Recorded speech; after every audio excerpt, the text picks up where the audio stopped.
Welcome to the show, everybody. My name is Mark Farzetta, and that was one of the greatest Super Bowls I've ever seen in my entire life. That was one of the greatest Super Bowls I have ever seen in my entire life. We will break it down throughout the show today. Thanks for joining us. We got a whole game to get through. We got post-game stuff to get through when it comes to Andy Reid, Travis Kelce, that little blow-up there on the sideline, whatever the hell that was. Patrick Mahomes possibly being the greatest quarterback I've ever seen play football. And that's very difficult. That is very difficult to say. I am not a ginormous Tom Brady fan by any means, but damn, the conversation is absolutely there when it comes to Patrick Mahomes and Tom Brady. And I have a confession to make. The confession is this. I don't know what this says about me. Maybe it says I'm petty. Maybe I don't think I'm the only one that feels like this, especially in Philadelphia. But I am very surprised in – I knew I would experience joy. I knew I would experience joy when the 49ers decided to kick the field goal in overtime. I knew that I would experience joy when Patrick Mahomes was going to march down the field, score a touchdown, a walk-off touchdown, if you will. I knew I was going to experience joy when the 49ers and their fans had come so far only to lose. And I was like, this is going to be fun. This is going to be fun. When Patrick Mahomes got the football and just went down the field, I was like, that's going to happen, and I'm going to enjoy every second of this as someone who, roots for the Eagles. And someone who looked at Deebo Samuel, I was like, you sure you want to say that stuff after the NFC Championship game this year? All right. Still hold that grudge? Yeah, I guess good on you. And we'll have Fletcher Cox's response to that. But I knew I was going to experience joy. I just didn't know I was going to experience this much joy. I'm going to stop short of calling it euphoria, but it is joy. It's a heaping amount of joy to watch the 49ers there after the game. First off, get their heart broken, and then see them sitting on the sidelines with the confetti falling down and all that stuff. And I know they're doing that because they want to know what it's like for next year and all that stuff. And, good for them. Good for them. But I enjoyed every ounce of that, more so than I ever thought I would. And I don't think I'm alone when it comes to the Philadelphia Eagle fan base and feeling that joy in knowing that the 49ers lost. And also just the amazement. Look, bottom line, forget any bias, forget any rooting interest you might have had in last night's game. Overall, that was an amazing game. An amazing game. And I know that as things wound down and as you got closer to halftime and you got into that fourth quarter, you got through the third quarter into the fourth quarter, I just had this feeling of this game is going to break out. I got the feeling that you were sitting on a powder keg of a game. It wasn't the most exciting. It had, Rams and Patriot vibes from that, 13-10 game that they had when, not Kurt Warner and Tom Brady, Jared Goff and Tom Brady, that one. And I'm watching it, and I'm just going, this game is going to erupt because the Chiefs are in no way done. The 49ers, they can keep it coming too. It's a defensive battle through and through. And then you get into the fourth quarter where all hell broke loose, ladies and gentlemen. And I was just sitting back and amazed at watching football. And from my perspective, now let's get back to the bias. And probably I thought a lot of you had too, because where I was watching the game, just amongst Eagles fans, it was what game is this? What game are they playing? Because I haven't seen a game played like this in a while. What game is this? Because I watched the Eagles do the same type of things this past year, and it's like they're throwing the football. Very rarely running the football. Oh, is that another jet sweep? Oh, was that a well-executed bubble screen? No way. Was that more motion than I've ever seen in my entire life? Oh, my God, this is incredible. Like, watching those offenses go to work, and defenses for the most part, too, last night, watching them go to work was amazing. And it feels like a very, very long time. Even though the Eagles got out to a 10-1 start, the Eagles, watching them, they didn't even compare. It's the old adage of chess versus checkers when it comes to the Eagles and it comes to watching those teams play last night. Watching the 49ers and the Chiefs, it was a totally different ballgame. And I kept on reminding myself, the Eagles beat this Chiefs team, right? On the road. Like, the Eagles went into Kansas City and they beat this Chiefs team. The only thing is, it might be the same Chiefs team in terms of players, but man, that mindset, that mentality, that flipped. One of the worst teams in the NFL, worst team in the NFL in drops, all of a sudden that goes by the wayside once the playoffs start. The focus just was different. Watching this game was absolutely unbelievable. Both teams had turnovers in this game. Both teams had offensive drives stall in the red zone. Both teams had to really rely on their kickers. Good God. Oh, my goodness. Between Moody and Butker last night, a couple of 50-yard field goals, 55, 57, 53. I was like, we're talking about who's going to be the MVP. And it's like, it's either going to be Javon Hargrave or a kicker. Like going into the fourth quarter, that's what it came down to, because former Eagle Javon Hargrave was having himself a game. And you're watching this game go through, and you're just like, this is going to be just a battle throughout. But I couldn't help but fight this feeling have this feeling of this game absolutely being a powder keg, and that's what it was. One of the things that really was awesome, other than just the overtime in general, was after the game reflecting on a couple of interesting things here. Second overtime game in Super Bowl history. Patriots and Falcons. Kyle Shanahan knows all too well about that. 5 ties and lead changes in the second half and overtime. Most in Super Bowl history. 7 combined field goals for a Super Bowl record in last night's game. Absolutely insane. The thing I can't get over, and I was like, you look back on the game, and you're like, wow, 5 ties and lead changes in the second half. That is absolutely bonkers going through the game. So let's go through it. First quarter, insane. Christian McCaffrey driving the ball. Juszczyk comes up with a big play. Christian McCaffrey, they ended up stalling out. Christian McCaffrey fumbles at the 28-yard line. Kansas City picks it up. Karlaftis falls on it. Kansas City goes 3 and out. Right from jump, it looked like the Kansas City offense was having problems. But this is what they've done. There's been a lot of this. If you watch Kansas City throughout the year, if you had Patrick Mahomes on your fantasy team, you had Travis Kelce on your fantasy team, there have been a lot of slow starts to this Kansas City Chiefs offense. And as I kept on saying to myself, the Chiefs are not the better team in this game. The better team is the 49ers. If the Chiefs are able to keep this close down the end, they're going to win this game. But when they stalled out in the 3 and out in their first possession, I said, it's just another slow start for the Chiefs. Then San Francisco gets a rough holding call there. They go from a 2nd and 17 to a 2nd and 27 in that first quarter. They have to punt. Mahomes gets sacked by Chase Young. Bubble screen gets blown up. It's the first of many that Kansas City was running in that game in the early goings of it. Kansas City had great coverage on a 61-yard punt, so they were able to flip the field there. San Francisco gets the ball back. Brock Purdy makes a big conversion on a 3rd and 9. Then the next thing you know, you have a 3rd and 14 that San Francisco is able to convert. Then you have Kansas City come up with the ball after another. This was the first field goal of the game that set an NFL record for the Super Bowl, a 55-yard field goal. 49ers strike first, 3-0. Kansas City gets the ball. Mahomes has the deep play to Pacheco. They end up fumbling the football. Javon Hargrave's the one that falls on it. As I said, I was like, is he flirting with the MVP award in the fourth quarter? I was thinking that. Kelce gets in the face of Andy Reid. That's when Pacheco fumbled at the before that. He fumbled at the red zone. You see Travis Kelce go over there on the sideline to Andy Reid and gives him an earful, bumps him a little bit. Both said after the game, more or less, they love each other and heat of battle, blah, blah, blah. I agree with Travis Kelce. Why isn't he in a red zone scenario? What has to happen for Travis Kelce to not be in the red zone? That is insane to me. So he wasn't. Pacheco ends up fumbling the football, so now both teams have fumbled in the red zone. Pretty rough. Game continues to fight on. We're watching this game. We're wondering when something's going to break out. Kansas City gets a rough intentional grounding call. Bad call, I thought, but that's the call.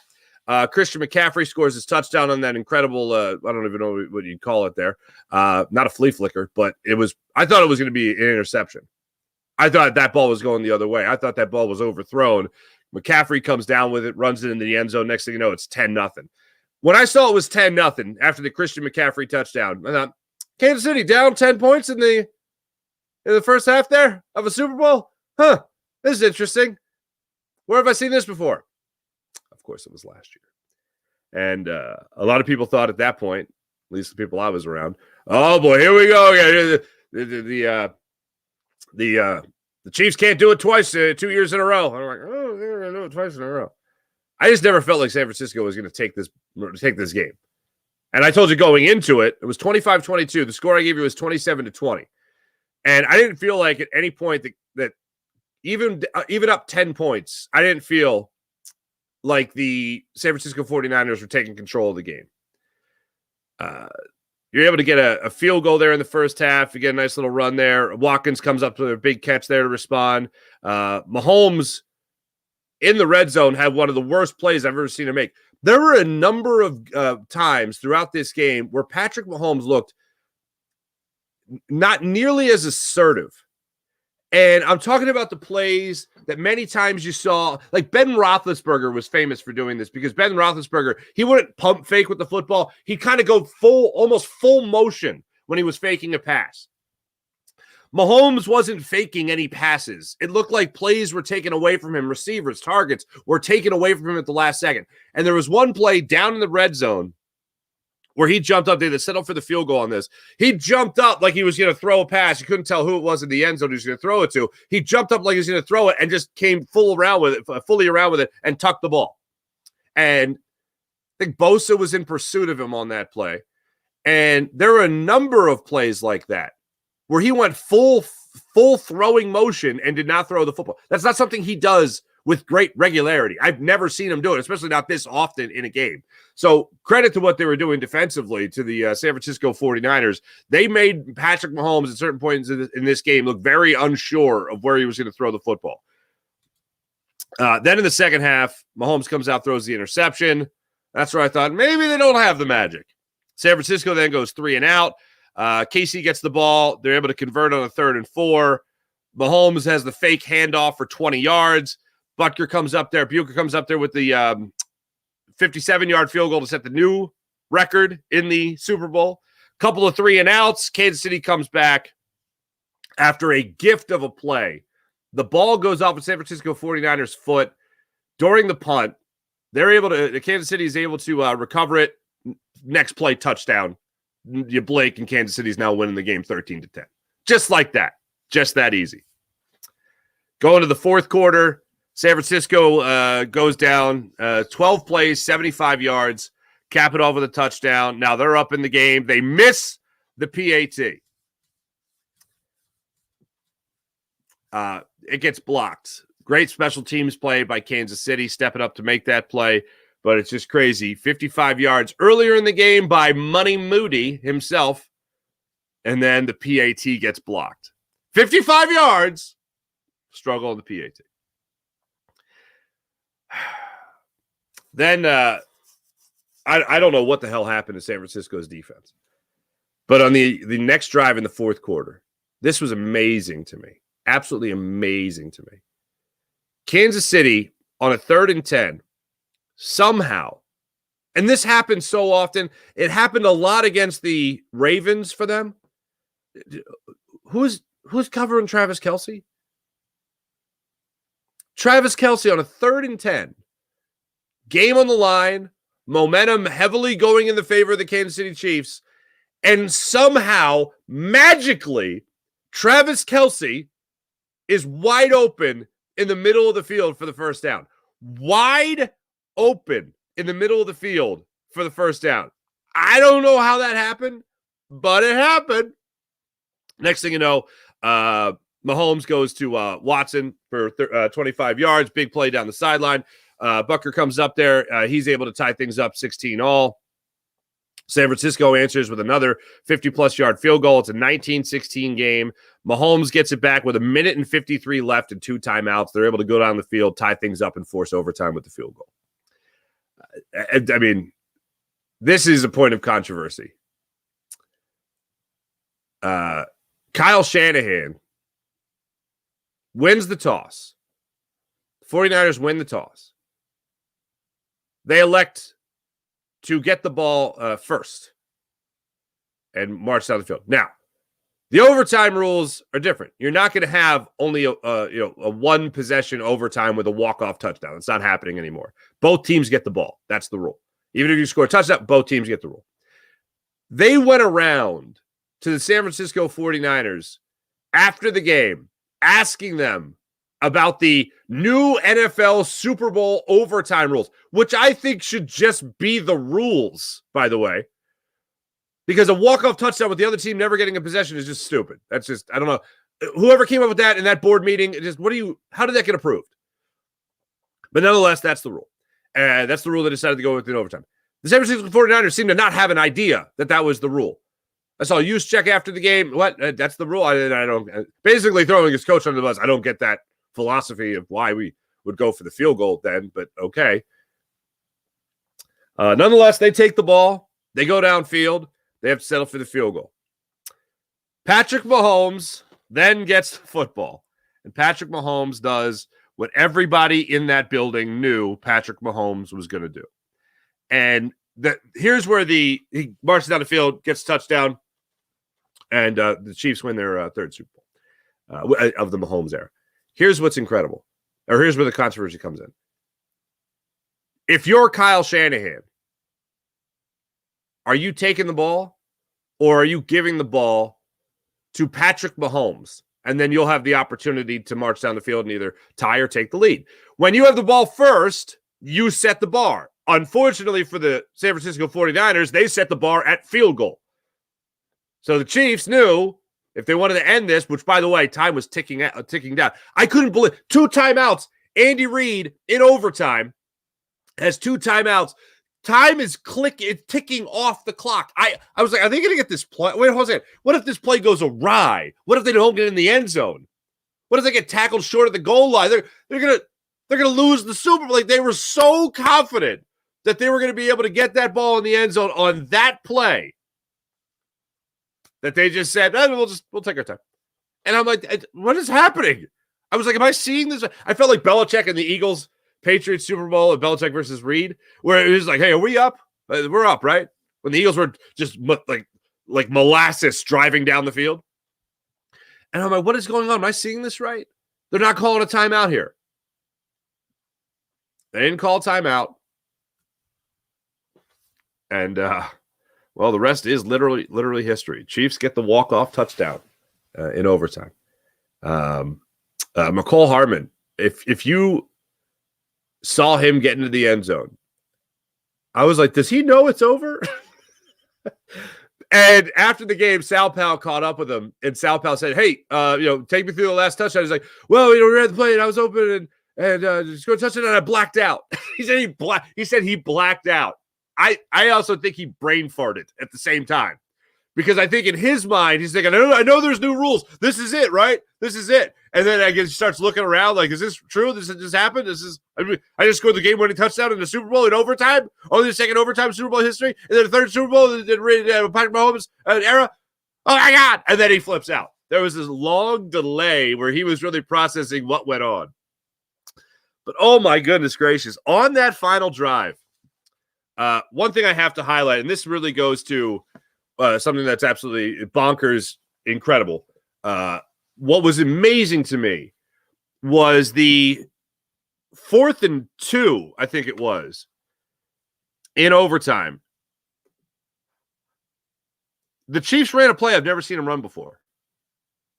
And my thought was, this is what you save. This is why you don't put everything on film. If you're a team like the Chiefs and you can pretty much bank on the idea of you being in the Super Bowl, this is why you don't put so many things down on tape.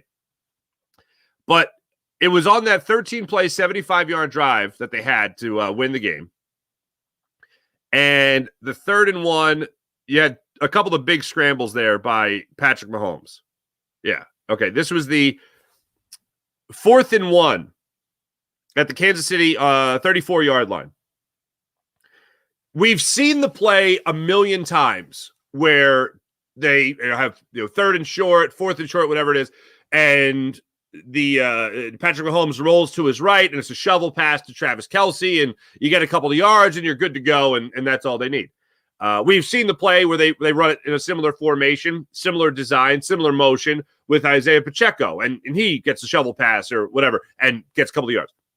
What I hadn't seen was them run that same exact play, and it's a quarterback keeper. And it was a quarterback keeper the whole way. And Patrick Mahomes, there's no toss to Kelsey. There's no shovel pass to Isaiah Pacheco or whatever. He just takes it outside and breaks it off for an 8-yard gain and the first down. Later in that drive is the play that I just mentioned, is the 19-yard scramble from Patrick Mahomes, and that's when that was the absolute. That was the dagger, and the Hardman touchdown was the nail in the coffin. Patrick Mahomes took off and took that drive. First off, as I said, everyone knew in the building, everyone knew watching. The people that just became football fans because of Taylor Swift, they knew. This is the Patrick Mahomes guy. Oh, they're going to win this game. Like, I think everybody knew. Shout out to my little cousin Amelia, who has had a cake. Go Travis Kelce's, go Taylor's boyfriend's team. It's a little cake, little 7-year-old little cousin. That was incredible. And I think everybody knew that Patrick Mahomes was going to take that team down the field and win the game. And that was that. Brock Purdy, I saw him, warming up on the sideline there, throwing the football around when the Chiefs were driving. And I was like, oh, that's cute. Good for Brock Purdy. That's adorable. That's good for him, having faith in his defense. Not now, son. Not now. Huge takeaway from this game was just this is one of the best Super Bowls I've ever seen. And one of the reasons, other than the fact that the 49ers and the Eagles have some bad blood amongst them, right? Despite that, I wanted to see the Chiefs win this game because I like seeing that in my lifetime, knowing in my lifetime that I've seen the greatest. Now, Tom Brady versus Patrick Mahomes. The thing that's incredible to me about Tom Brady, and I got to give credit to my old broadcast buddy there, my friend Al Morgani, who said this to me after the Patriots went back to the Super Bowl after losing to the Eagles and they beat the Rams. And it's like, when you look at Tom Brady, he's the greatest he's the greatest American athlete ever. Now people get, athlete. How do you say athlete? He's going to run you a sprint. No, of course not. But in terms of a player in sports, he's the greatest player in sportsdom in America ever. I do not hesitate for a second with this. And it's not close. Like Michael Jordan in basketball is the greatest ever, but Michael Jordan, the thing that's amazing, Michael Jordan won with one group of players. He won 3. Okay. Then he retired. Then he came back and he won with like a new team, but still Scottie, still Scottie Pippen, as we know, was there as the constant. Tom Brady for 20 years and even changing teams won. He was the one constant. It wasn't like there was Michael Jordan and then every couple of years there's 2 completely different players around him and then he won. No, it was 2 different core groups of players, but still Scottie Pippen, okay, was the constant. Who was the constant other than Belichick with Tom Brady? Nobody. And he kept winning. Patrick Mahomes, I think, is the best quarterback I've ever watched. The best quarterback I've ever watched. And I even said it going into the game. Why do we even bother calling it football when we should just call it quarterbacking? And Patrick Mahomes is the guy that absolutely took over that game last night. I have no doubt that Tom Brady, he's obviously, it goes without saying, he's the most accomplished quarterback we've ever watched. But when you talk about the greatest ever, the GOAT, when you lose key players, when you lose a guy like Tyreek Hill, for instance, and everyone said before the season, 2 years ago, they lost the big playmaker. They're not going to do it again. Well, they did it again. They did it. They went back to the Super Bowl and they beat the Eagles, unfortunately. They came back in a historic comeback in the second half. Wah, wah, wah, wah, wah. Okay. Then this year, everybody's saying throughout the season, the Chiefs don't look like that team. Last year, without Tyreek Hill, Patrick Mahomes on a record pace for interceptions this season. What's going wrong? What's going on with Patrick Mahomes? Is it over for Patrick Mahomes? That kind of thing. Can the Chiefs regroup? They regrouped and they won the Super Bowl. This year, same thing. Don't have Tyreek Hill still. Are they going to be able to come back? Too many drops. The minute the postseason hit, It was, they got to play on the road. Oh, they were fine. They got to play on the road again against the Ravens. No, they were fine. And Patrick Mahomes gets into the Super Bowl, leads his team, 10-point third quarter, gets 2 field goals there in the fourth, and then touchdown in overtime to win it. Absolutely unreal. Patrick Mahomes versus Tom Brady. Who are you taking? If we're talking about an all-time draft, I'm taking Patrick Mahomes. No doubt in my mind. And watching him last night on that drive in the overtime period, it was just a master. Even on the 4th and 1, what are they going to do to get this first down? Phenomenal play call, but you're not making that play call unless you know the quarterback you have. I liken it. This is what I liken it to. Patrick Mahomes. Watching some of the most dazzling quarterbacks over the last 20 years. If you're watching guys like Michael Vick, like he was incredible, like video game-esque, all the stuff that we said about him back then, you can still say him about now. Like watching him play, just dazzling. Watching him play the game of football, watching him throw, especially here in Philadelphia in that 2010 season, absolutely incredible. Patrick Mahomes has that ability, that electric ability that I could just always watch, nonstop watch, that kind of ability that he has. And he has that ability, and he can do it on almost any play. But that's not the smart play. He knows how to make that smart play. He knows when to activate the Michael Vick legs. He knows when to activate, almost a Donovan McNabb cannon of an arm. He knows how to activate the smarts of a guy like Tom Brady. Like he's got every single attribute you need to be great. And look, not that I needed to watch quarterbacks to know that Patrick Mahomes works hard, but damn, that guy works hard. So you know that it's not just some guy that really enjoys what football brings him. He's a guy that really loves the sport of football. And when you watch guys throughout the last 20 years, every single one that you've been amazed by, Patrick Mahomes has every bit of that with the just ability to be a killer.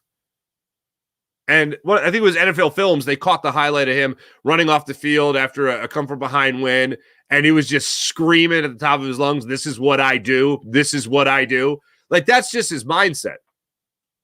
Probably the person that thought before they even did it, we're all thinking, oh, Patrick Mahomes in overtime, he's going down the field, he's going to score the touchdown, he's going to be great, he's going to win. Even before that, I think Patrick Mahomes knew we're going to go down there, we're going to score that touchdown, and we're going to win. And the play calling, the execution was absolutely phenomenal.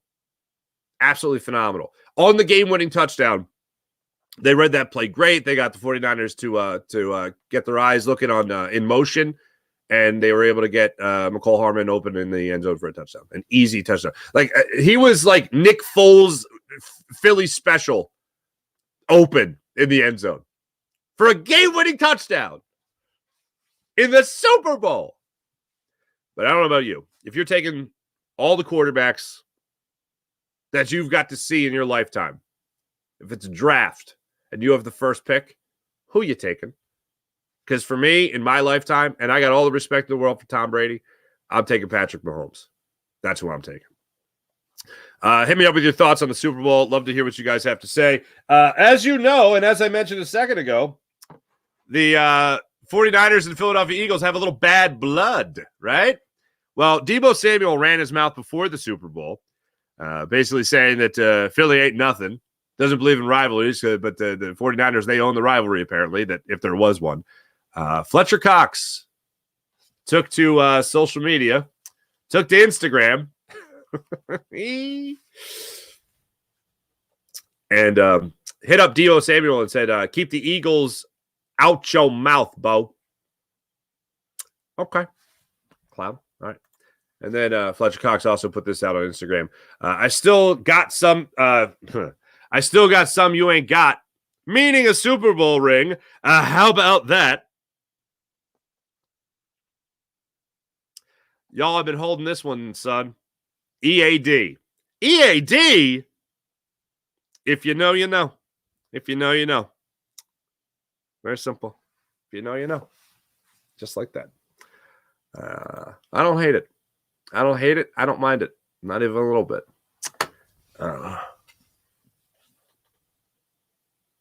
Still can't get over that game. This is something that, for it not being a Philadelphia game, this is something that is just going to stick in my mind for a long time because it was just that incredible of a game. Absolutely incredible. That incredible game. Let's get to some Eagles news here. Tiny bit surprised on this just because in a Vic Fangio defense, I wouldn't expect this guy to be expendable because you're looking at a defense here that does not rush the passer, that does not blitz, I should say, above all else. Hassan Reddick has been granted the permission by the Philadelphia Eagles to seek a trade. Here's why it's not a huge shock. It's a disappointment. When Hassan Reddick addressed the media and was asked about changing defensive coordinators, and he proceeded to fire up the bus and throw Howie Roseman and Jeffrey Lurie under it, I didn't think that he was long for Philadelphia. I did not think that his career in Philadelphia was going to be much longer than that. Still, it's disappointing. But once you go specific like that and say that it's the higher-ups that wanted to make the decision at defensive coordinator, which is why I really don't buy the stories that are out there about Hassan Reddick not talking to Sean Desai and there being some kind of, the butting of the heads there. Okay. That sounds like it's something leaked by somebody who might have been scorned. Hassan Reddick made the team look bad. So the team, I guess, wanted to make him look bad in some way and saying, you know what, maybe we're not going to have a spot for you. If you want to go seek a trade, go seek a trade. Maybe that's the way it worked. Oh, this way we know the team that wants you or the team that is going to trade for you, they really want you. And maybe they'll give us something nice in return. That's usually not how that works. Usually it works quite the opposite, where they get pissed and they just trade you. But I don't want to see Hassan Reddick go. I want to see Hassan Reddick stay on this defense. I don't know if they think all of a sudden Nolan Smith is going to be this one hell of an edge rusher is going to be, he's mini Hassan, but now he's going to be Hassan. I didn't see anything this past year that made me believe that. I didn't see anything that gave me encouragement this year from Nolan Smith. And I wish him all the well. It's 1 year. I'm not going to totally bury him after only 1 year. But when you come out after your first game and say, well, yeah, sometimes my shoulder works and sometimes it doesn't. I'm sorry, what was that? Come again? You're how old? Oh, you're a rookie. And your shoulder sometimes works. And now the Eagles are going to look at that guy to take over for Hassan Reddick. I don't know if that's the best strategy. So when I saw the news about Hassan Reddick, very disappointing. Not shocked by any means. Not shocked. After his very blunt, honest locker room session from the same week, by the way, where A.J. Brown finally addressed reporters, he said, the Philadelphia Eagles, okay, if this is what they want to do, if this is what the higher-ups wanted to do, the higher-ups wanted to make a change at defensive coordinator, go to Matt Patricia, okay. And then let's not forget, laughing, ladies and gentlemen, at the idea of dropping back into coverage more times than he ever had in a game under Matt Patricia as a Philadelphia Eagle. Did that seem like a guy that was going to be around for a long time? Didn't seem like that to me. Not even a little bit. The other part of that I found very interesting when it came to Hassan Reddick was the last time I saw an athlete laugh or snicker or crack a smile was in this tense was Bryce Harper on Gabe Kapler's suggestion of the curveball machine. Those were the vibes. Now, Hassan Reddick isn't Bryce Harper. Bryce Harper is going to hold the keys to the kingdom with the money that he's getting paid and the production you can obviously get from him. Hassan Reddick doesn't have that kind of pull. But it kind of sent a message to everybody else, letting them know what was going on. And I don't think the Philadelphia Eagles like that very much. So you want to seek a trade? You're not happy here? Deuces! Hopefully we get something nice in return for you. Before we get to our chat check, I definitely want to see what you guys are saying about this and what you liked from the Super Bowl and all that. Let me tell you about the great people at MyBookie. Hopefully you guys won some money at MyBookie last night. MyBookie.ag. Take advantage of all they have to offer at mybookie.ag. You want to bet on a little baseball around the corner, a little hockey, a little basketball, huh? How about that Ricky Council IV, huh? Making things happen. You can bet on everything at MyBookie, mybookie.ag. Make sure you use promo code Farzi when you create an account, and you'll get up to $1,000 redeemable cash bonus at MyBookie, mybookie.ag. How about the Game Time app? A lot of hoops, a lot of hockey, a lot of things going on, comedy shows, events, concerts. Get your tickets at the Game Time app. And when you do so, you create an account, use promo code Farzi, and we'll get you $20 off your first purchase at the Game Time app.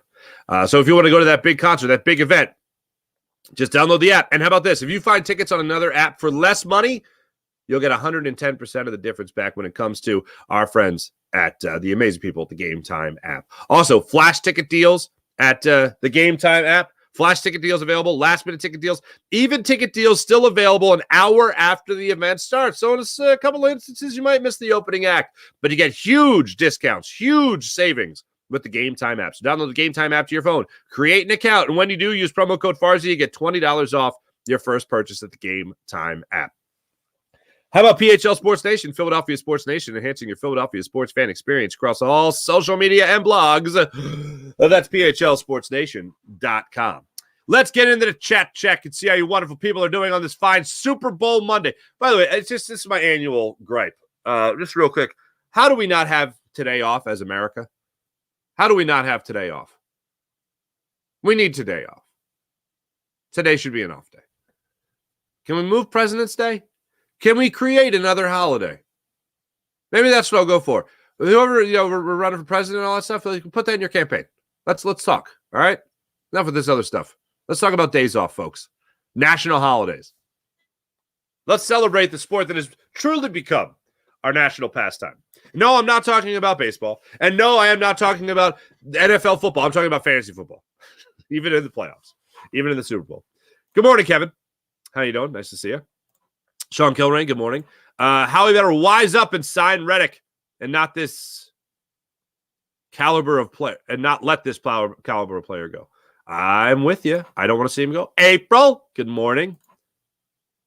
Eagles fan. See, okay, this is what I'm talking about. I felt the same exact way. Watching Debo cry got me all warm and fuzzy inside. He blew a tire, the poor guy. He blew a tire. How about that? Dom DeSandro. See, this is why I love the chat check, because I'm a scatterbrain, and you guys always make me pull focus. But thank you, Eagles fan. Dom DeSandro on the sideline before the game. In the same game, Greenlaw goes down. The man that Dom DeSandro had a tussle with on the sideline that ended up getting banned for the rest of the season. I saw Greenlaw went down, and I went, Dom DeSandro's got a sniper in the stadium there in Vegas. He went down like a sack of potatoes. Sean Kelly's got Son Reddick is fourth in sacks over the last 4 years, but only the 18th highest paid edge rusher behind guys like Shaquille Barrett, Von Miller, Harold Landry. Sign him. But tell me that is not a Howie thing. Tell me that this doesn't sum up a Howie Roseman, okay? A Howie Roseman deal. Fourth in the sacks, discount prices. Like, is that not the perfect Howie Roseman? Fourth in sacks at discount prices. April, that was a great game. Sean Cameron, good morning, April. But bring on baseball. April. I had the same feeling. I'm like, the 49ers lost. This is amazing. This is great. This is grand. And the Phillies start this week. This is great. Pitches and catches. Debo, how you feeling? My football. Kyle is a choke. Defense going to get blamed. He stopped running the ball with McCaffrey. I was amazed at some of the success that Christian McCaffrey had last night. Even for Christian McCaffrey, I mean, it's obviously a high bar, one hell of a standard there for Christian McCaffrey, but good Lord. In total, 80 yards rushing, 80 yards receiving. First player to do that, I think, in Super Bowl history, by the way. 3.6 yards per carry. Average 10 yards of reception. Damn, 160 yards total offense for him. Wait a minute here. 1, 2, 3, 4, 5, 6, 7, 8, 9. 8 receivers for both teams. 9 targeted for Patrick Mahomes in last night's game. I would have never guessed in a million years that Isaiah Pacheco had 18 runs in this game. I would have thought tops like 13. That's what it felt like.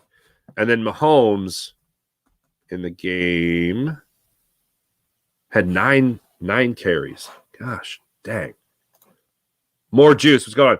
I knew the Chiefs were going to win it on that 4th and 1. That 4th and 1 was a wild. I was amazed by it. I was absolutely amazed by it. I did not see that one coming. When I saw them run the play, I went, oh, here's the toss to Travis Kelce. But I'm like, oh, he's covered. And then Mahomes just broke it for 8 yards. Well, if he could break something for only 8 yards, but he broke it. Debo Samuel just stop pooing on the Eagles. Debo, cry, baby, cry. Says Sammy. What's up, Sammy? Cage Corvus? What's going on? They didn't have to call a timeout. It was first quarter of overtime. No new rule. But they were losing.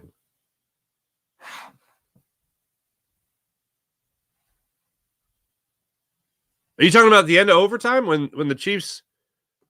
Well, how much time was left on the clock when they got?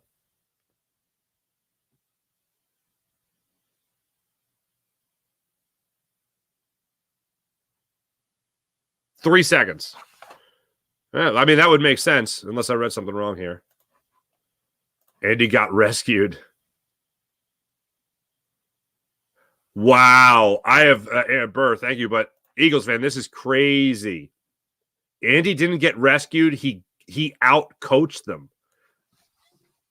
I've never look, Patrick Mahomes is one hell of a benefit. It's really nice to have, but this is where I hate the argument. I feel like it's so condescending. And we've heard this throughout the Eagles season. You guys might, when you look at a stat sheet, it might not look like this. Or we're not arguing about the play, we're arguing about the result. No. We're arguing about the play. When you run the bubble screen for a 5th time and you don't execute it in any way, shape, or form, that's not smart. When you run a bubble screen and you have Devontae Smith blocking on that bubble screen, that's not smart. We're not arguing the result. We are arguing the play call. If it works, it works. Congratulations. You got away with something. But it's so condescending. So what I mean, the reason I bring all that up is because Andy Reid, you talk about him out-coaching a team last night. It wasn't just Patrick Mahomes making plays. It was a lot of that. But you talk about putting your players in the best position to make plays. Running a play that has been a bread and butter play in short yardage and changing it to be a quarterback keeper, brilliant. Absolutely brilliant. To use motion the way they did on the game-winning play was brilliant. Was absolutely brilliant. And getting Hardman open in the end zone the way he got him open was brilliant. That was a great play call. If he drops the ball, it's still a great play call. It's not about the result. It's about the actual play. It's about using your mind. That is whatever I hear Nick Sirianni or some reporters talk about. You're not arguing about the play. You're arguing about the result. No, I'm not. I'm not at all. There have been successfully run plays that are dumbass plays.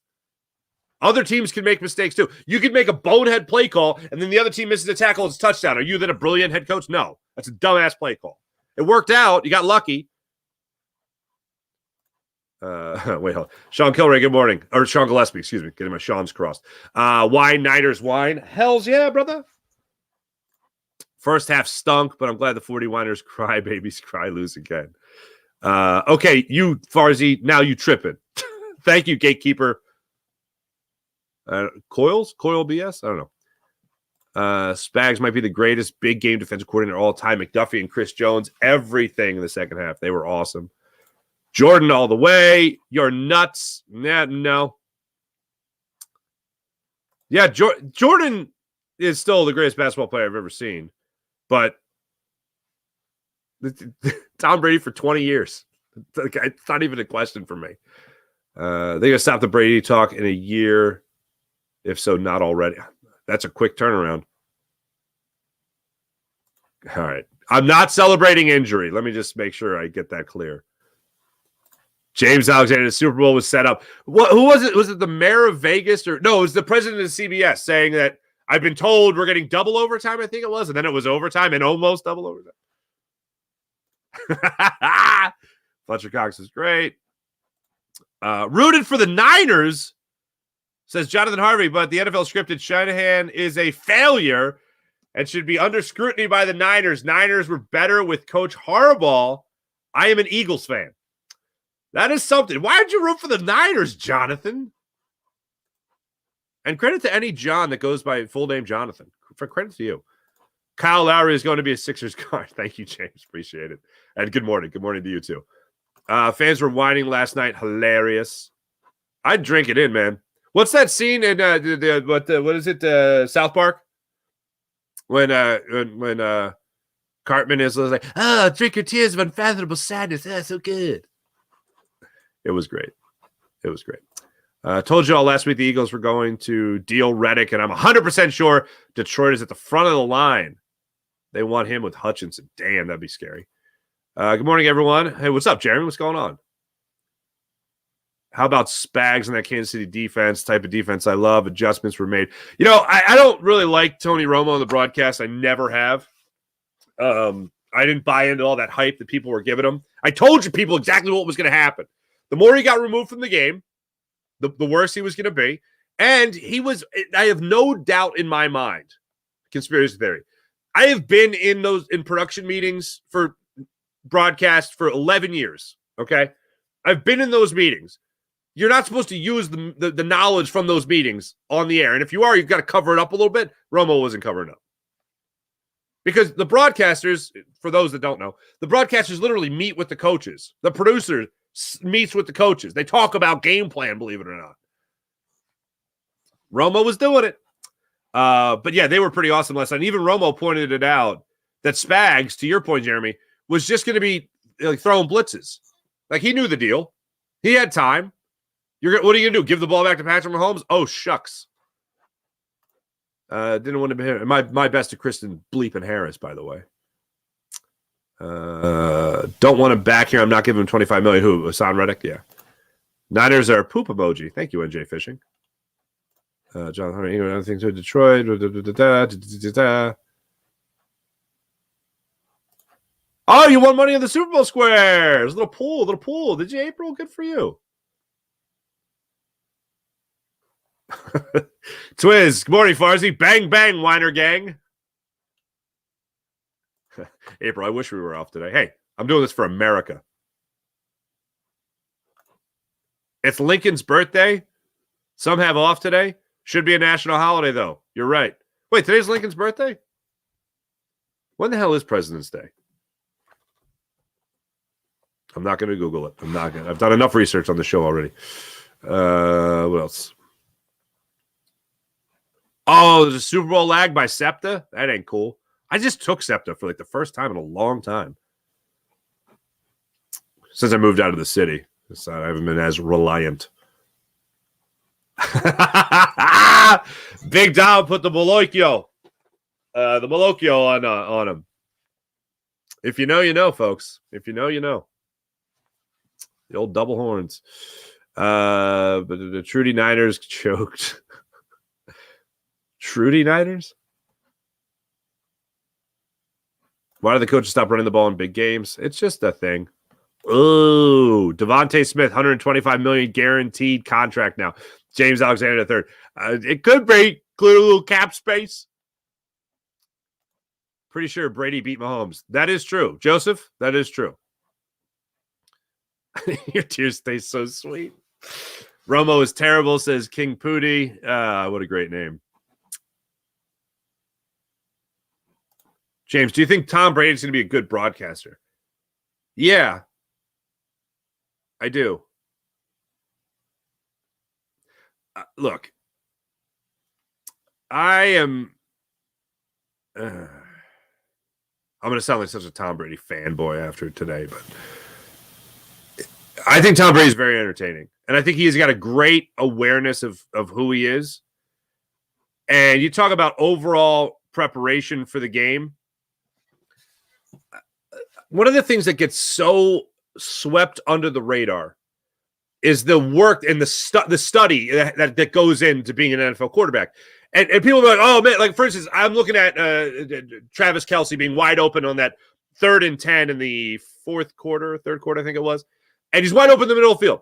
How does Patrick Mahomes just know he's wide open in the middle of the field? Like, true, he could just see him, obviously, but it's so consistent. The reason it's so consistent is because he looks at the defense and understands what they're doing immediately. Like, I always say this about athletes. Yes, there are freakish athletes, and only maybe a couple people ever in the NFL can make the throws of the arm angles with the arm angles that Patrick Mahomes has done. Okay, that's incredible. That's a freakish athlete thing to be able to do. But what I always say that really separates the really good athlete from the great athlete is between the ears, 100% of the time. Because you can get a lot of athletes that can do all the same things physically, but how they use that physical ability is determined by what's between what's between their ears. And when you can look at what you have in front of you, diagnose it, understand it, and know where they're going, you know where guys are going to be open. When you look at the defense and recognize what they're doing, see where the safeties are at, see if the corners are on press coverage, know whether or not you have a blitzing linebacker. Like, you can look at all that and understand, because of the film that you studied, what they're going to do. Then you know before the play happens, okay, I have this route going there, I have that route going here, I got my running back coming out here. Okay, wait, I got to check it down. Understanding and then making the right decision, which is the opposite of what Jalen Hurts did in a lot of instances this year. Knowing that is what will separate the men from the boys, essentially. And that's what puts a guy like Patrick Mahomes in that high area. Tom Brady is the same way. Knowing where to go, knowing what to get. Oh, I could take this. This is what the defense is giving me, so I'm going to take it. And you want me to go on a 15-play drive? Sure. You want me to methodically go down the field on drag routes to Wes Welker? Woo! That was difficult to say. Then they'll do it. Okay, you're giving me this? Gronk down the field. No problem. The one year he actually had a huge playmaker as a wide receiver was the year they lost the Super Bowl and Randy Moss. But yeah, pretty incredible.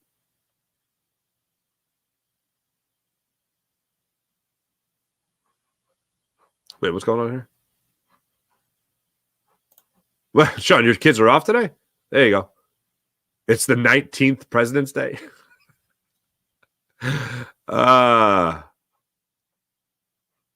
just made me laugh hearing Romo talk he hadn't played in a Super Bowl. Talk like he hadn't played in the Super Bowl.